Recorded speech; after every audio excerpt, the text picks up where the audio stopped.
Hey guys, how you going? This is BillyEatWorld, and today we're going to take a look at some of the changes to the PDW category in the recent spring patch. The PDWs were previously a weapon category that I absolutely hated, but I think after this new patch they're actually a lot more effective now.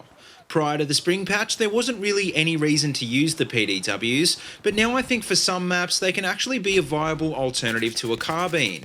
There's literally been dozens of changes made to this category alone, so hopefully this video gives you a rough idea of what's actually worth using now. Now, I don't have time to cover all of the changes, so what I'm going to do in this video is run you through some of the changes to the more effective weapons. That being said though, I'd say now most of the guns in the category are at least viable to some degree, instead of just the Val and a few others. Speaking of the AS Val though, well, it's a good example of how this category has changed, because it's taken a hit in the close range department, but it's now a bit better at long range. It now deals less damage at all ranges, but as a trade-off it's a bit easier to control and it has a lower spread increase, which makes it a better all-round weapon. The PDWR, on the other hand, was already a pretty decent all-round weapon, with the same damage model as a carbine and a rate of fire of 750 RPM. Once again, it's had a buff to spread increase and its recoil is now a bit more balanced, so all in all some small but good changes to an already decent gun. The MPX is also now a better all-range weapon with a slight rebalance of its damage model towards longer ranges. It also got a magazine buff to 31 rounds, which means that while it may not be the close-range powerhouse it once was, it's definitely going to be a lot more dependable.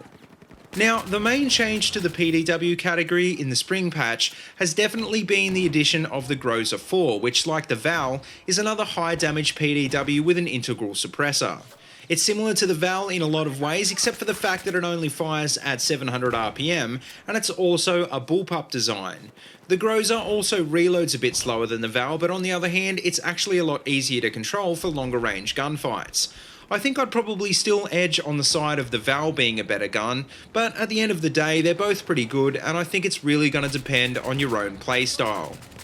Looking at the stats for the other weapons, well, nothing really jumps off the page, but another popular weapon that got a significant rebalance is the SR2.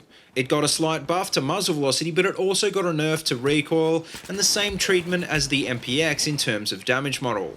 On the other hand, guns like the MP7 and the CBJ got pretty much buffed across the board, which definitely makes them a lot more viable than they used to be. The problem is these guns are still a bit light on damage to be really effective, and even though they've got a large capacity, they're still going to struggle a bit at mid to long range. But anyway, all things considered, with all of these changes, are the PDWs actually worth using now compared to the carbines? Well, it really depends on what you're playing, but I think on TDM and Domination they're definitely going to be a lot more effective. The reason most of these guns are going to be a lot more viable in these modes is because they still pack a punch in CQB but can now hold their own a bit better at mid-range. I don't think the spring patch made them better than anything else though, so don't worry, you're still going to need a bit of skill to make them work properly. I should also point out that console players will always have a harder time hip firing, so I'd say the PDWs are probably more viable on PC.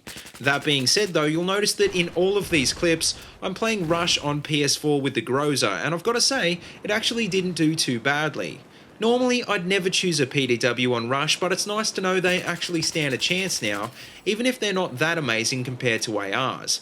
For that reason, if you're not someone who normally uses PDWs, then definitely give them another try, because honestly, there's never been a better time to give them a go.